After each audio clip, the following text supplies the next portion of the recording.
there are many, many misconceptions about the the so-called Muslim-Christian conflict in Mindanao. The impression is it is Muslim versus Christian. Actually, it is not, and it is very, very similar to what you find in southern Thailand. It is an ethnic conflict between several minority groups versus state. And I wanted to give you a little background about that. First, the Muslims of the Philippines can be classified basically in two. You have the Bangsa Moro, the Moro nation, who are in Mindanao, and you have the Muslims who are in the Visayas and the north, central Philippines and northern Philippines.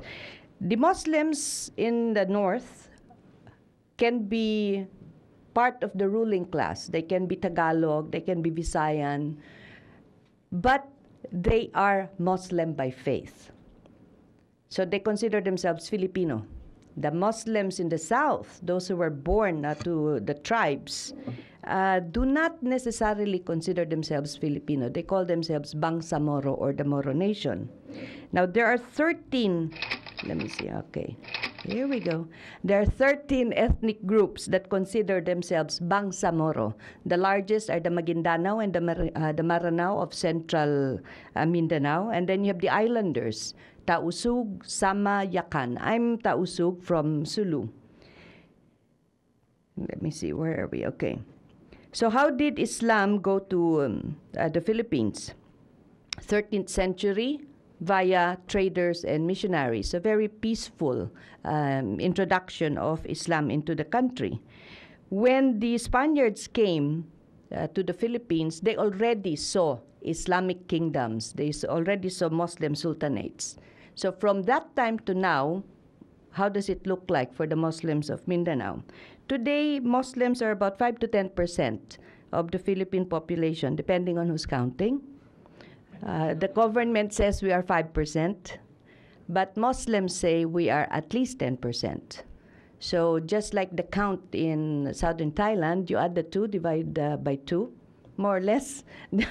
That's the number of Muslims in the Philippines.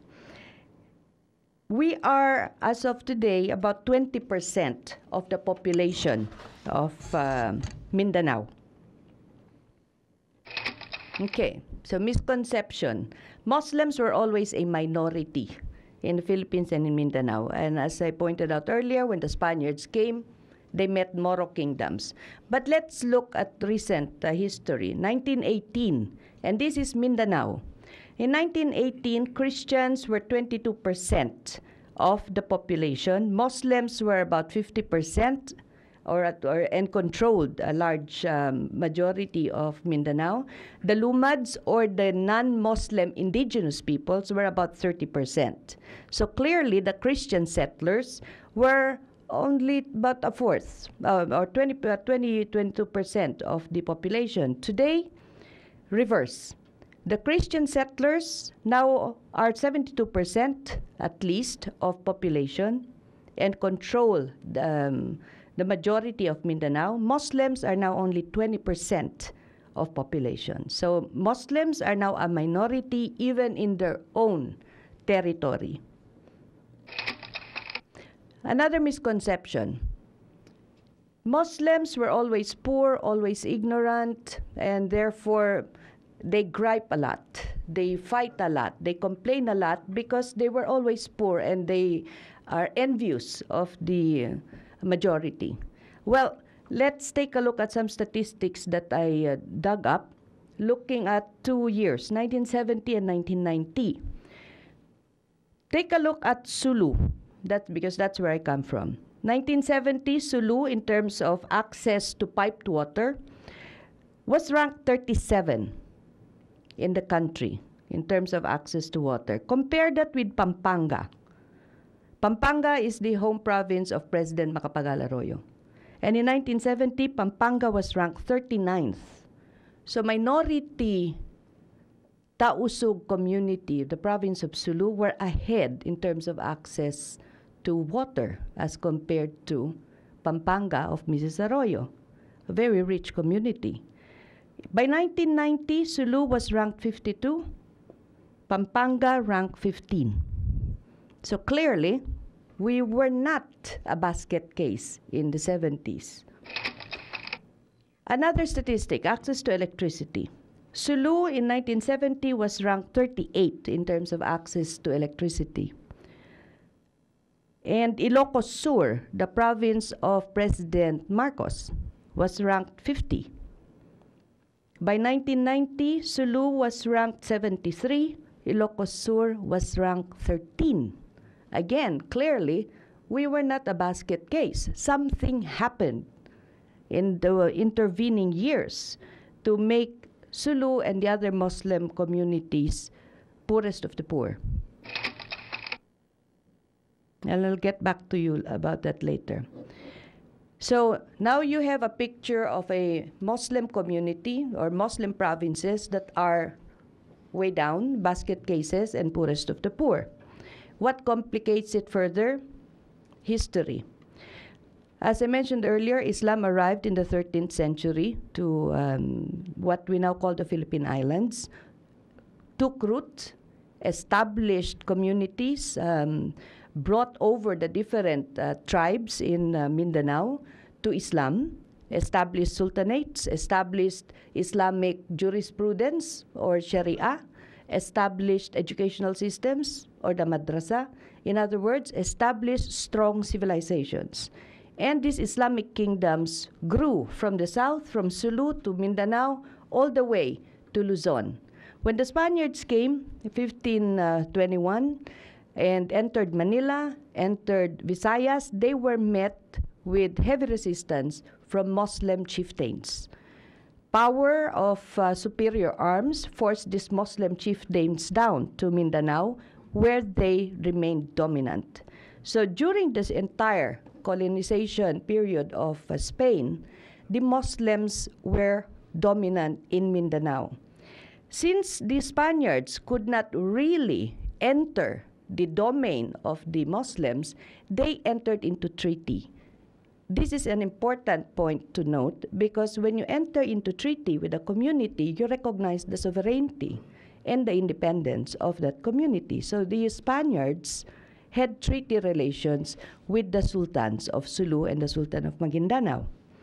When the Americans came and bought the Philippines, the Spaniards also sold the independent Muslim domain, the independent Muslim sultanates. The Muslims of the South rose in rebellion. They could not accept the American colonization, and the Americans very wisely also entered into treaty relations with the Muslims of the South. So again, recognition of the sovereignty of the Muslim sultanates. Philippine independence. The Muslims did not want to be part of the Philippine Republic. They wanted to remain under the protection of the Americans. Actually, that was a very smart decision on the part of the Muslim leaders. The feeling was, if they remained under the protection of the Americans were so far away, the Muslim sultanates would in effect be independent, extremely autonomous. But if they became part of the Republic, which was very near, the seat of government was very near, then the Muslims of the South would always be second-class citizens. The Americans did not take heed of the demands of the Muslim governments and transferred the Muslim sultanates under the governance of this new independent Philippines, under the Philippine Republic.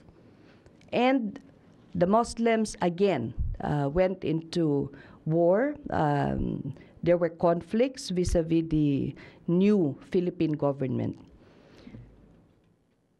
After independence, Quezon and the other presidents tried to deal with the leadership of the Muslim communities, brought them over to national governance, gave them positions in national government, appointed senators from among the Muslim leaders. The first Muslim senator to be appointed was my grandfather, who was then who was the Prime Minister of the Sultanate of Sulu. But the relationship between the communities in the south and the national government were always tense because of the underlying tensions about loss of land and loss of power. The Bangsamoro struggle takes note of this loss of power, this loss of land, this loss of independence, and made this central in their struggle against the Philippine government. So what happened? Why did we have a resurgence of heavy armed conflict? And what explains the drop from relatively progressive communities to poorest of the poor? Martial law. President Marcos wanted to remain in power forever and created two reasons for the imposition of martial law.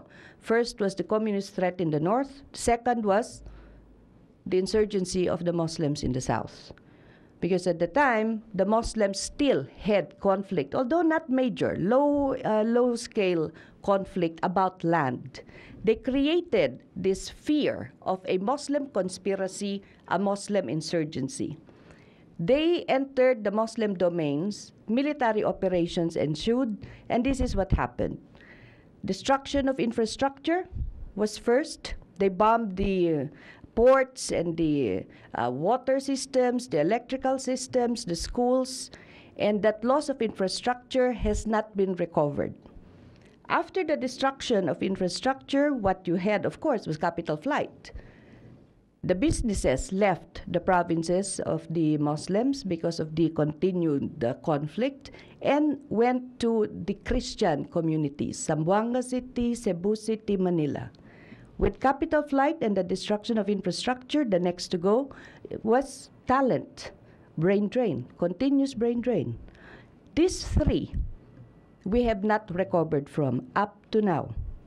So if you remember the tables, 1970, 1990, 1970, relatively progressive, 1990, poorest of the poor, basket cases, this is what happened.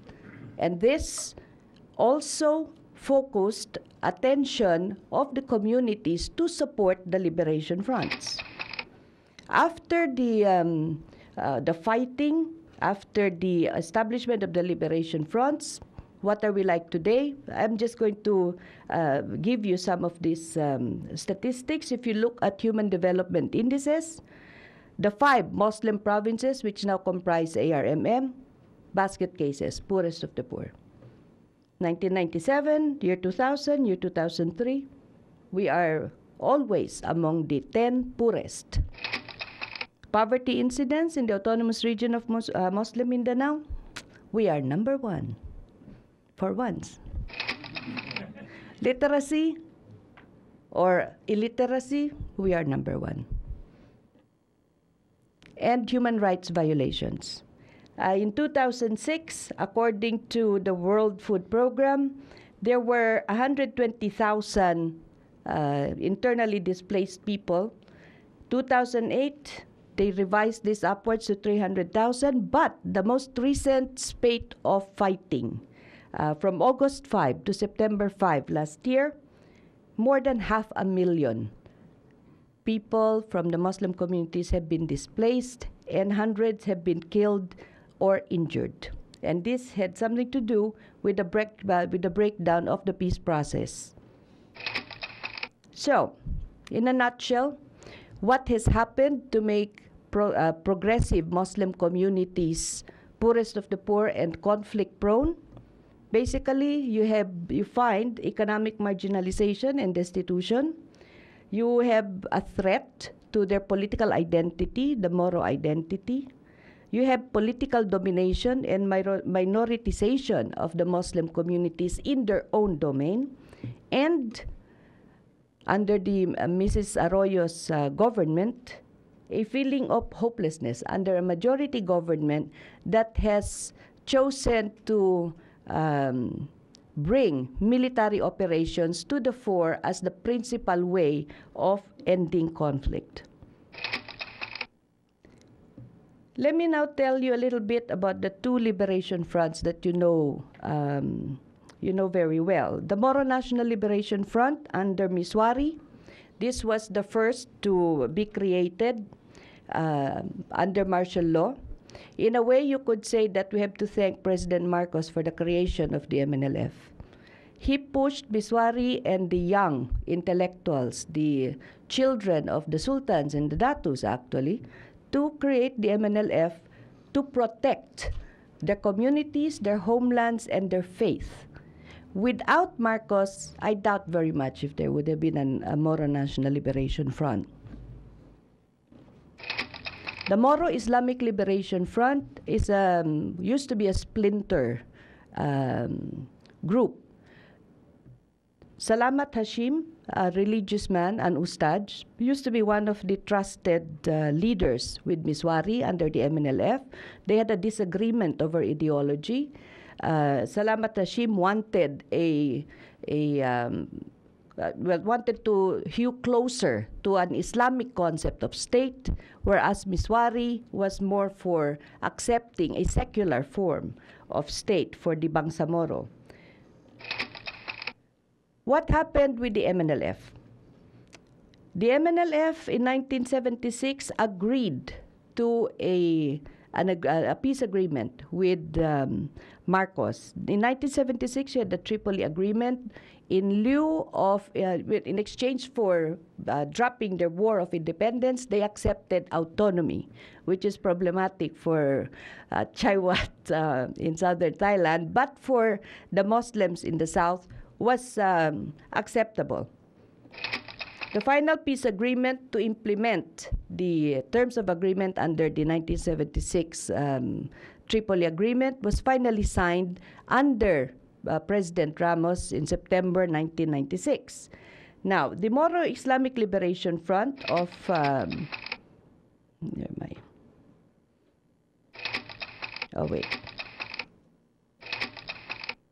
Okay, a little bit more about the MNLF.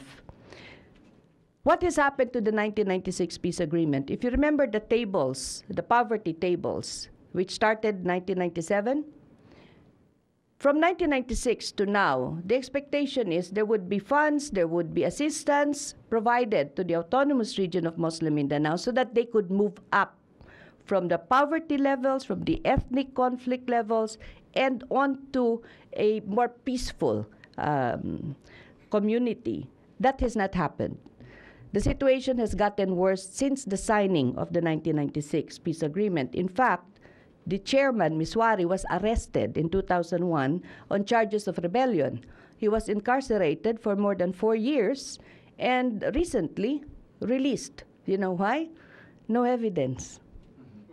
Guy was kept in jail for 4.5 years and released because there was no evidence. Something really peculiar is happening there. But for whatever reason, many of the forces loyal to Miswari considered the government to have betrayed the peace agreement, to have broken the peace agreement, and went back to the hills. So parts of Muslim Mindanao have become conflict-affected again, in spite of the fact that there was a peace agreement signed in 1996. Because of all of the troubles with the lack of implementation of the peace agreement, the OIC has come back and they have organized a review what happened to the 1996 peace agreement, and they are ready to share the results of the review when there will be an OIC panel that will be convened for this purpose. So, Pat Chaiwat, you are right in fearing autonomy because we agreed, our people agreed, in lieu of independence, we would accept autonomy, but it has not worked. And instead of the promised autonomy, there's actually increased dependence on central government in the autonomous region of Muslim Mindanao. The leaders who are elected are actually chosen. So elections in Mindanao are called selections, not elections. The mayors and the governors, when they need their budgets, they troop to Malacanang, they line up, and they beg for the release of their internal revenue allotments, which are supposed to be automatically provided to local governments, but not ARMM. So autonomy is not working. Therefore, the 1996 peace agreement is extremely problematic. And the government started to negotiate with the MILF even though the peace agreement with the MNLF was problematic. So you could just imagine what kinds of tensions there are going to be on the MILF. The MILF started negotiating right after Ramos had the peace agreement signed in 1996. The MILF have always seen that the Tripoli Agreement was a deviation from the desire of the Bangsamoro for their own homeland, and in lieu of independence, we should at least have more power for the Bangsamoro. The MILF started low-level negotiations with government from 1996 to 2001. And when what happened in 2001, former President Estrada bombed Camp Abu Bakar. This resulted in an internationalization of the peace process. Malaysia stepped in to help facilitate the peace process under Mrs. Arroyo's government. Now, the entry of Malaysia was actually good for us. I don't know if Southern Thailand would ever accept a third party, but in the Philippines, the entry of a third party was good. It brought attention to the conflicts, and it now allowed both sides to exert discipline over the troops. This table is interesting. Take a look at year 2002. Year 2002, you had about 700 incidents of conflict. 2004, when the International Monitoring Team became operational and Malaysia led the IMT, 15, from close to 700 to 15 cases of incidents related to the conflict. By 2007, you only had 7 incidents. So the peace process was working. The ceasefire agreement was working. And people in Mindanao started having more confidence that the peace process was working. But what happened? The peace talks stalled because the government was unable to support the agreement that they had initial on ancestral domain, over land, over governance issues. If the government had proceeded with the signing of this memorandum of agreement on ancestral domain, then we would be on the way to having a very effective political settlement of an ethnic conflict that has been waged for decades. But instead, no. The Supreme Court stopped the signing of the agreement. Government washed its hands over an agreement that they had initialed, witnessed by Malaysia, and what resulted from this turning back on the agreement, 500,000 displaced, hundreds killed or injured. The road back to peace. It is obvious that military strategies cannot resolve the Mindanao conflict.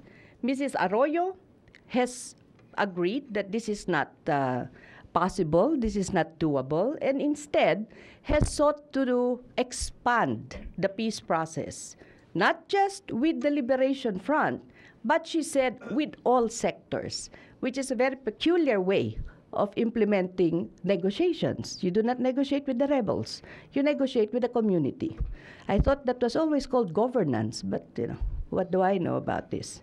So, she has now focused the attention on these dialogues, and she has inserted an element of religious conflict by relying on the bishops and the ulama to lead the dialogue. But all through my presentation, it's very clear this is not a religious issue.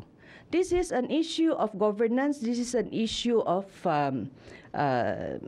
ethnicity, not religion. But she has decided we're going to do dialogues with the bishops and the ulama and talk to the communities. We will follow that particular process because we know that the bishops and the ulamas, the religious leaders, are very influential in our communities in the areas of conflict. So this is what we are trying to do. We're trying to say to the government that it must really try and resolve, not just manage the conflict. One of the ways that we can try and resolve the conflict is by bringing to the table the ulama who are truly influential in the communities. Unfortunately, in our country, as is true in most Muslim communities, the ulama are not organized. We do not have a hierarchy similar to the Christian faiths. So in my country, over the last 2 years, our group, the Philippine Council for Islam and Democracy, have been working with the ulama to try and see whether they come together at the national level and confederate. January last year, they agreed, they approved the charter, and they have now established the National Ulama Conference of the Philippines. We believe that this is the way to go, beyond the dialogues that are dialogues among limited groups, and to collaborations. But first, we have to get the leaders of the Muslim communities to talk among themselves and find out, is there common ground? Can we move forward? What is interesting about this group is that the ulama who represent more than 100 ulama organizations have given 2 seats for women. 2 seats on a 15-person board are reserved for the alima in recognition of the fact that women are half of the community. In times of conflict, it is the women who are burdened with resolving the problems of the family, with finding a way of survival. So we have women represented in the Ulama Conference. And the ulama in the NUCP are reaching out of the community, reaching to those who can help manage and resolve the conflict in the South. They have actually sent a letter to your president, to President Barack Hussein Obama. They love saying Hussein. And they have said, as the Americans, as the president has said that the Americans are not our enemy, then the Muslims are also saying to him that we are not your enemy, and let us move forward and work together. We are now trying to make sure that the ulama will be a group that will now network with other groups. We have here on your left representatives of Muhammadiyah and Nadlatul Ulama who will be working with us to strengthen the groups. On the right, you see the Papal Nuncio and Archbishop Kapalya, who heads the bishops, the Catholic bishops of Mindanao. These are just pictures of people who attended the National Ulama Conference and who have agreed to work with this ulama so that truly the ulama can find a way to become the vehicle for peace and development, for providing alternative leadership to look for peace and development in Muslim Mindanao. So this is a short, well, not really that short. It's a PowerPoint presentation that tries to encapsulate a huge area, peace, conflict, and what it is that the ulama, we hope, can do to find us back to peace and out of conflict. Thank you.